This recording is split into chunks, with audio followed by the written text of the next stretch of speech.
Hello, everyone. I'm Johnny. Welcome to M Decoded. In the 1950s, a mysterious fortune teller emerged in Japan, capturing public attention. This person was the renowned Kogome Fujita.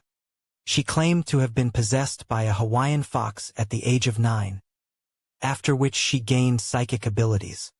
She became a sensation after successfully predicting changes in the Japanese cabinet and the assassination of South Korean President Park Chung-hee.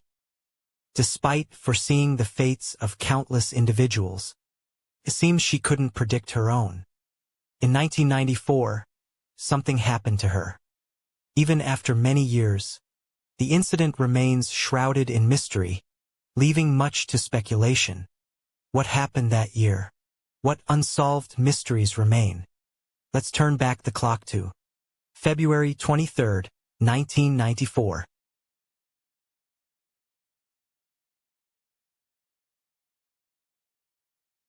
February 23, 1994. It was a Wednesday, at 2:55 p.m., at the Central Pacific Bank in Honolulu, Hawaii. The chairman received a phone call. The caller was Kogome Fujita. Her voice was urgent.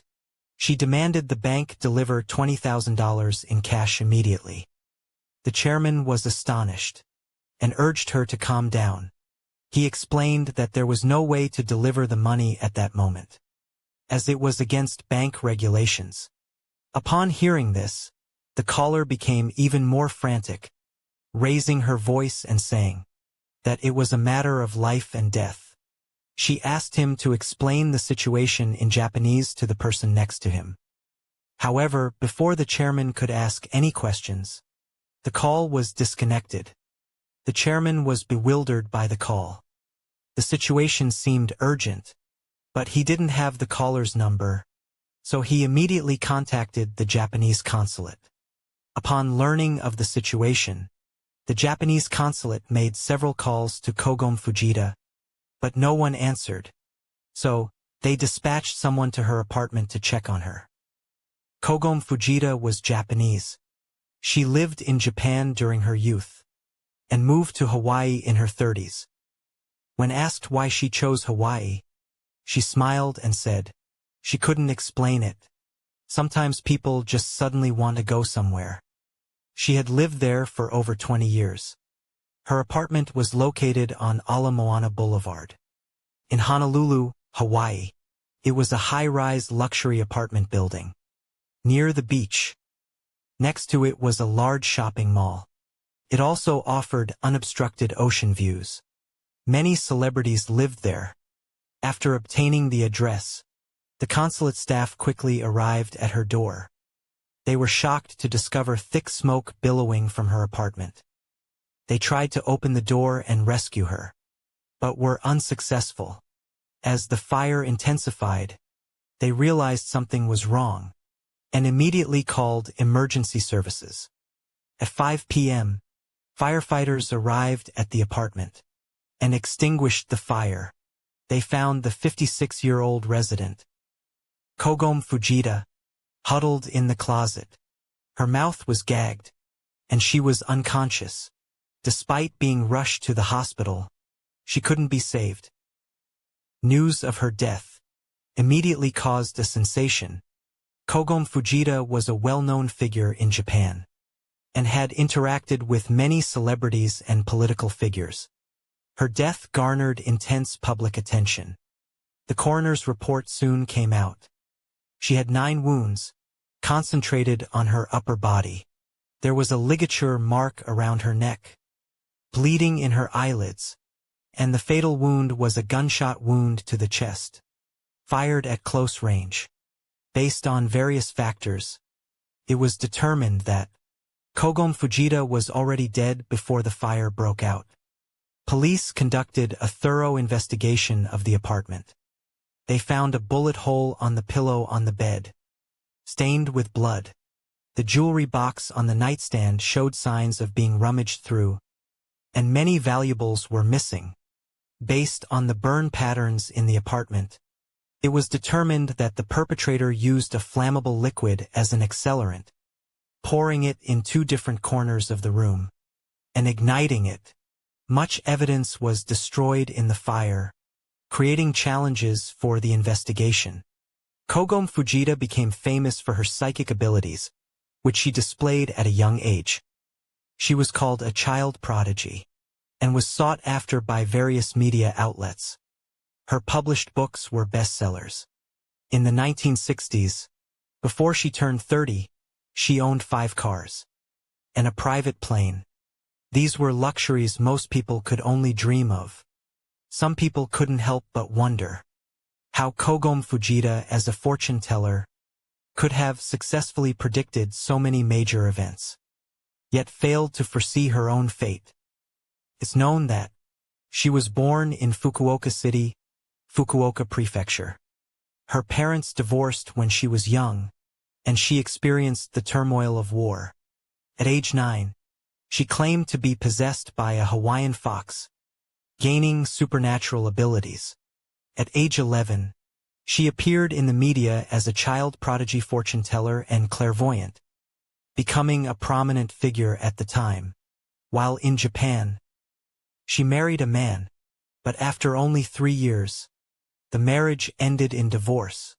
She also ran a sauna, which caught fire due to faulty equipment, resulting in 3 deaths. She was sentenced to 10 months in prison for involuntary manslaughter, suspended for 3 years. This led some to question her psychic abilities, believing her predictions were merely lucky guesses. However, at the time, Kogome Fujita's influence was still significant. Just lucky coincidences. However, Kogome Fujita's influence remained considerable at the time. This included Nobisuke Kishi, Takeo Fukuda, Konosuke Matsushita, and others. Kogome Fujita's supporters believed that her psychic abilities were a gift from a higher power, meant to benefit others, not herself. Therefore, she couldn't predict her own fate. The police investigation was ongoing. They tried to contact those closest to Fujita Kaneko, her adopted son, Fujita Goro. However, something bizarre happened. Fujita Goro had also disappeared. Based on the available clues, the police had a theory. Fujita Goro had been kidnapped. The kidnappers threatened his adoptive mother for ransom. Negotiations failed. Ultimately, they murdered Fujita Kaneko. If that were the case, where did Fujita Goro go? At 10:30 p.m. on the night of the incident, at the Waikiki Park Hotel, 5 kilometers from the apartment, a bellhop heard a car alarm. Following the sound, he discovered a burning red sports car in the parking lot. Firefighters arrived quickly and extinguished the fire. A body was then found in the passenger seat. It was wrapped in white duct tape and lifeless. It was confirmed to be Fujita Kaneko's adopted son, 20-year-old Fujita Goro. The forensic report indicated bruises on his face and multiple wounds on his body. The fatal wound, a gunshot wound to the chest, was also found. Adhesive residue on his wrists and ankles suggested he had been bound. Police found 2 pieces of light-colored fabric in the burned-out car, possibly from a sheet or mattress. They also found a gas can and a pair of partially burned cotton work gloves. Several hairs and fibers were also collected from his body and sent to the lab for analysis. Police questioned the Fujita family's housekeeper. He stated that it was his day off, so he was unaware of what happened in the apartment. Although Fujita Kaneko was a celebrity, she was approachable and down-to-earth. She rarely made enemies. She only had some arguments with her adopted son over financial matters. Fujita Goro, 20 years old, had an outgoing personality and was sociable. He was very casual about spending money, letting his friends use his bank card freely, and often treating them. Since he was a university student, when he ran out of money, He would ask his mother for more. This happened frequently, leading to disputes between them. Fujita Kaneko and her son were murdered on the same day. In a similar manner, police believed both cases were committed by the same person, possibly motivated by financial gain. 2 days after the incident, a sanitation worker found a brown paper bag in a trash can at Eaton Square. Inside were Fujita Goro's ID card, credit card, a men's diving watch, a woman's wallet, and a woman's gold watch. Shortly after, police made another discovery near the Ala Y Canal. A brown paper bag was found in the back of a pickup truck. Inside were the passports of Fujita Kaneko and her son, a wallet containing Fujita Kaneko's driver's license and Japanese yen, a men's ring, a coin purse, and several credit cards. There was also a checkbook in the wallet, containing $3,100 bills and 11 10,000 yen bills. Following the incident, many reporters flocked to the scene. One reporter noticed a ransacked jewelry box and shared his speculation on camera. He suggested the jewelry might have been pawned. The police immediately investigated this lead, and indeed found the missing jewelry at a pawn shop. The pawn shop was located 300 meters from the apartment. The clerk stated that the jewelry was brought in on the 24th, the day after the murders, by a Japanese man. He pawned the jewelry in 3 separate transactions, totaling nearly $20,000. The man had presented his passport, leaving a strong impression on the owner. The owner not only knew he was Japanese, but also remembered his name. The man was identified as Fukusako Raita, 29 years old. He had attended a university in California, but dropped out and worked as a freelancer. He moved to Hawaii a year ago. He had been involved in illegal gun trafficking. It was rumored that he had ties to the Japanese mafia. He met Fujita Goro while diving, and they became friends. He spent hundreds of thousands of yen using Fujita Goro's credit card. After the incident, he purchased an expensive plane ticket and flew back to Japan, presumably fleeing the country. Upon learning he was a suspect, Fukusako Raita, now in Japan, contacted the Kanagawa Prefectural Police and claimed he had nothing to do with the deaths of Fujita Kaneko and her son. Japanese and American police collaborated to investigate the case. Meanwhile, after obtaining a search warrant, Hawaiian police searched Fukusako Raita's Honolulu apartment. The apartment was also located on Ala Moana Boulevard, a 6-minute drive from Fujita Kaneko's apartment. Fukusako Raita lived in apartment 1306. Forensic scientist Dr. Henry Lee was also invited to participate in the investigation. The landlord stated that the apartment was furnished with a bed and a matching sofa. However, when the police arrived, there was no sofa. The bed in the apartment could be opened. Underneath, they found a 6-foot by 8-foot section of carpet that had been cut out. Other stains were found on the carpet, but they could not be confirmed as blood. A 1/2-inch piece of paper with a small drop of blood was also found. DNA testing confirmed it belonged to Fujita Goro. There were 16 security cameras in the building. Police spent 5 days reviewing all the surveillance footage. They made a discovery. At 9:27 a.m. on the day of the incident, Fukusako Raita and Fujita Goro entered the elevator together. They reached the 13th floor. 3.5 hours later, at 12:55 p.m., Fukusako Raita left the apartment alone. Fujita Goro was never seen again. Police believe that by the time Fukusako Raita left, Fujita Goro was already dead.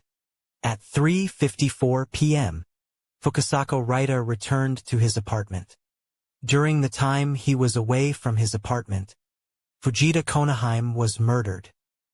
Elevator surveillance footage shows him carrying a bulging bag that appeared to contain numerous items. Police believe the bag contained stolen goods from Fujita Konohame's apartment. At 5:34 p.m., Fujita took the elevator to the ground floor. He retrieved a handcart and returned to the 13th floor. At 9:15 p.m., he entered the elevator pushing the handcart. On the cart was a human-shaped object wrapped in a white sheet. He then proceeded to the parking garage. Police believe the person on the handcart was Fujita Goro. At 9:46 p.m., surveillance footage from the apartment parking garage captured Fujita Goro's red sports car leaving. A white object can be seen in the passenger seat, but the image is too blurry to identify the driver. By 10:30 p.m., the car was found on fire at a hotel. Henry Lee believed that if the handcart was used for transport, it might contain some evidence. After searching, they located the handcart in the apartment lobby. An examination revealed traces of blood on the bottom. DNA analysis confirmed it belonged to Fujita Goro. Apartment elevator surveillance footage also showed Fujita using the handcart to move a sofa. The next morning at 8:20 a.m., he entered the elevator and took the sofa to the basement. He then returned the handcart to the apartment lobby. Henry Lee and investigators went to the basement and located the sofa.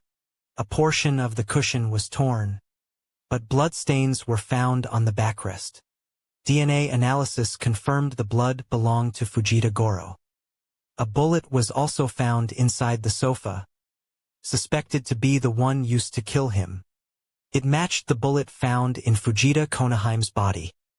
The bullet was likely a .357 Magnum or .38 Special, both of which have a .357-inch caliber, and are from the same manufacturer.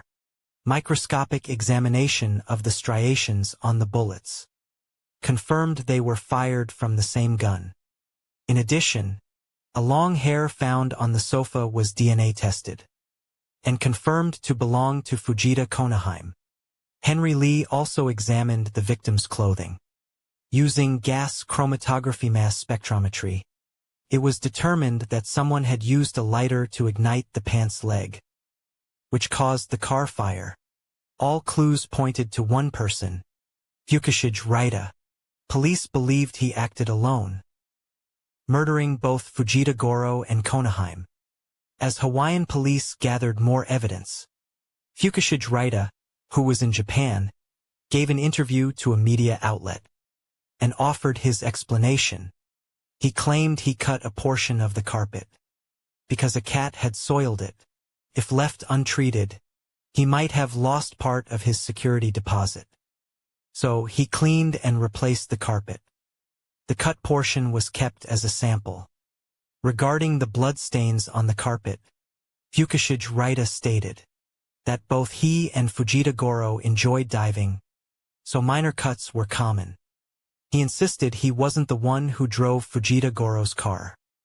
He had only ridden in it once, and it was a manual transmission, which he couldn't drive. With sufficient evidence presented, Japan agreed to the U.S. extradition request. In August 1994, Fujita was to be extradited to Hawaii for trial. Before the extradition date, Fujita repeatedly refused extradition, citing deteriorating health.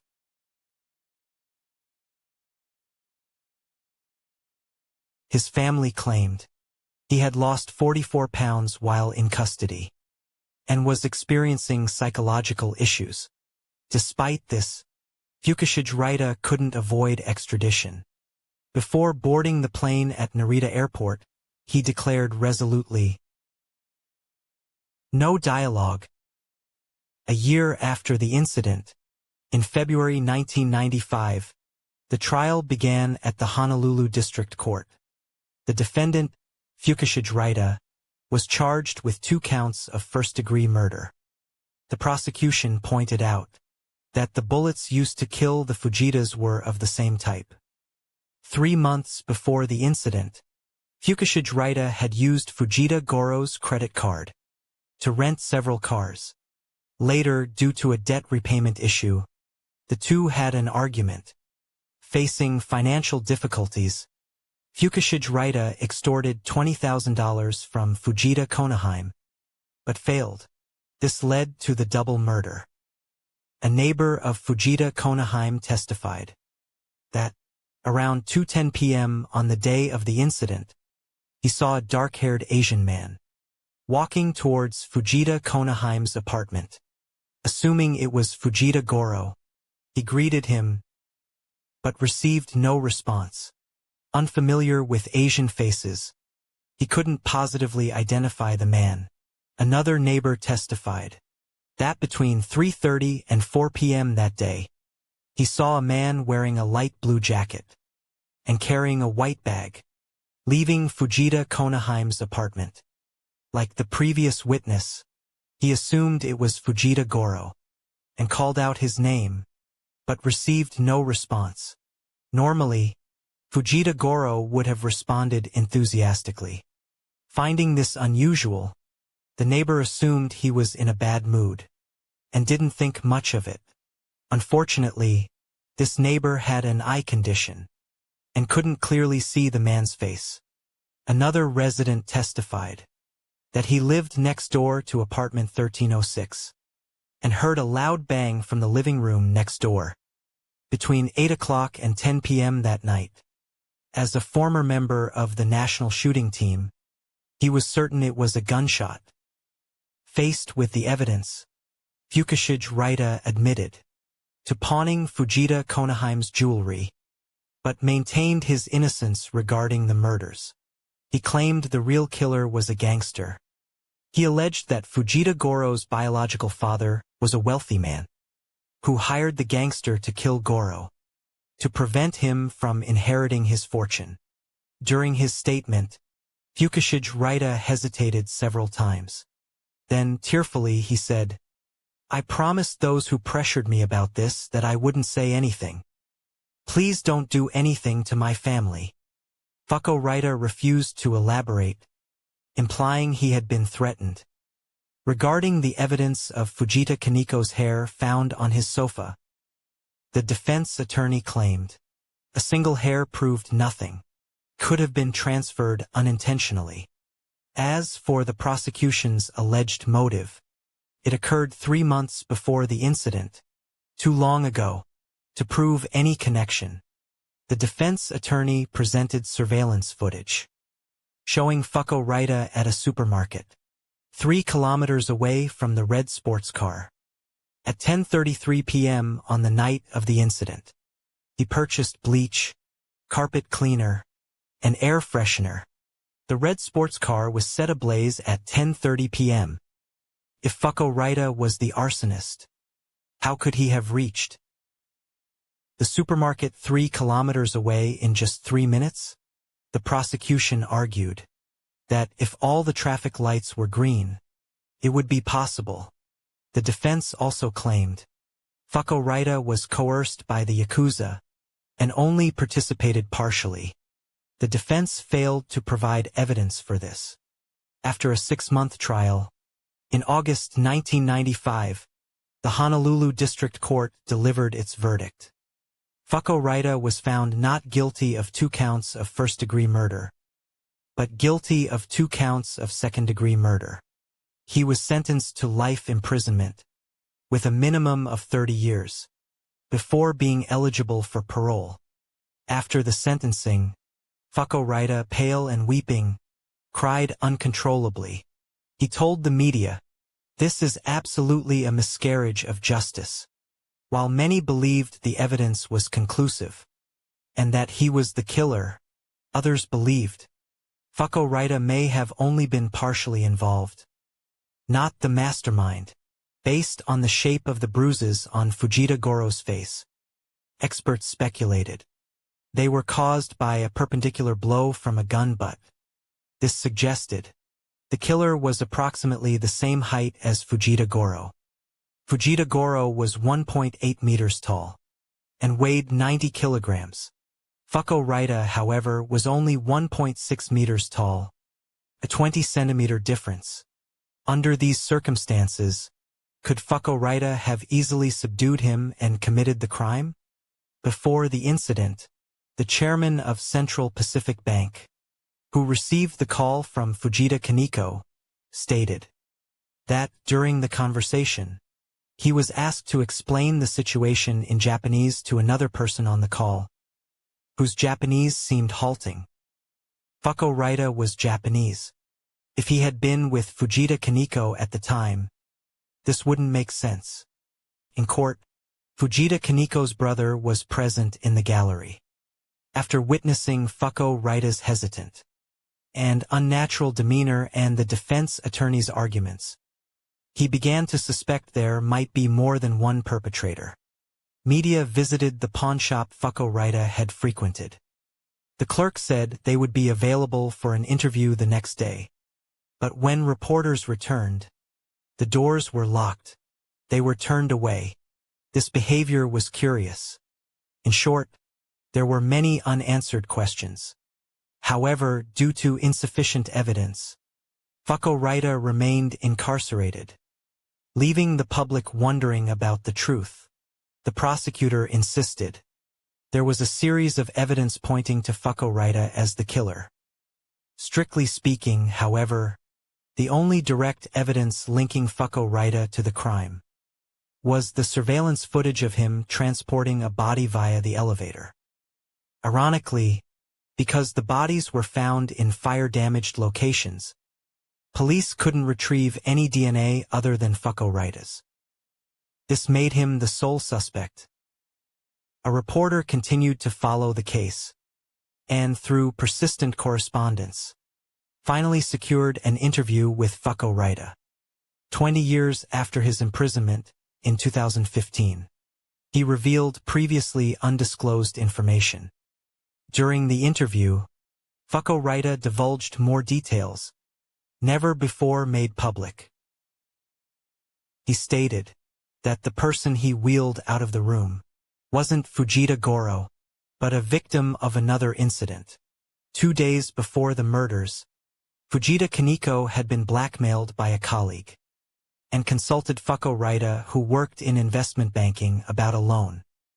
Fuko Raita introduced her to a Korean man living in Japan, who ran a finance company. After speaking with him, Fujita Kaneko received $2 million in counterfeit money as a stopgap. However, there was a condition. The counterfeit money couldn't be used until after the summer. Upon returning to Hawaii from Tokyo, Fujita Goro immediately used the counterfeit money. This caused a series of problems and became the motive for the threats against their lives. Fujita Kaneko ordered her bodyguard and Fuko Raita to retrieve the counterfeit bills. They located the 3 people who had used the money and brought them to the apartment. An argument ensued, and the bodyguard killed the 3 individuals. To cover up the crime, he transported one body via the elevator, and then, avoiding surveillance cameras, carried 2 bodies down the stairs. Fujita Goro was not among them. Experts analyzed the surveillance footage. Based on the length of the elevator tiles, they estimated the person Fuko Raita transported was between 1.5 and 1.6 meters tall, inconsistent with Fujita Goro's 1.8-meter height. This corroborated Fuko Raita's new account. He further revealed that 2 months after the deaths of Fujita and her son, in April 1994, something even stranger happened. The media's silence was unnatural, suggesting some kind of influence. The incident was rarely reported. The killer's identity remained unknown. Fuko Raita claimed this might be connected to Fujita Kaneko's notebook. He had mentioned carrying a notebook containing prophecies about the future. He claimed it contained prophecies about the future, including changes in social conditions, political upheaval, natural disasters, and so on. Her exceptional psychic abilities attracted the attention of prominent figures in politics and business. Then Prime Minister Nobisuke Kishi, before signing the Treaty of Mutual Cooperation and Security between the United States and Japan, faced considerable public opposition. Undecided, he paid a special visit to Kogome Fujita. After her divination, Kogome Fujita replied, "Go ahead with it firmly. It will pass. But your cabinet won't last long." The outcome was that the new U.S.-Japan Security Treaty was successfully signed. But 4 days later, Kishi's cabinet resigned en masse. Besides this, many influential people secretly sought her out. Over time, Kogome Fujita gradually came to possess secrets unknown to ordinary people. And all these secrets were written down in her notebook. With her passing, the notebook disappeared without a trace. Rumor has it that the Korean man was murdered because Kogome Fujita had given him the notebook as collateral in exchange for $2 million. And the notebook contained a great deal of sensitive information. As for further details, even after 20 years, Rida Fukushige remained tight-lipped, fearful of further accusations, and concerned for the safety of his family. What the reporter learned was that this new account, instead of solving the mystery, only further complicated the case, making it difficult to discern fact from fiction. After the interview, the reporter continued to correspond with him through letters. Since 2017, when he was diagnosed with cancer, his health had been deteriorating.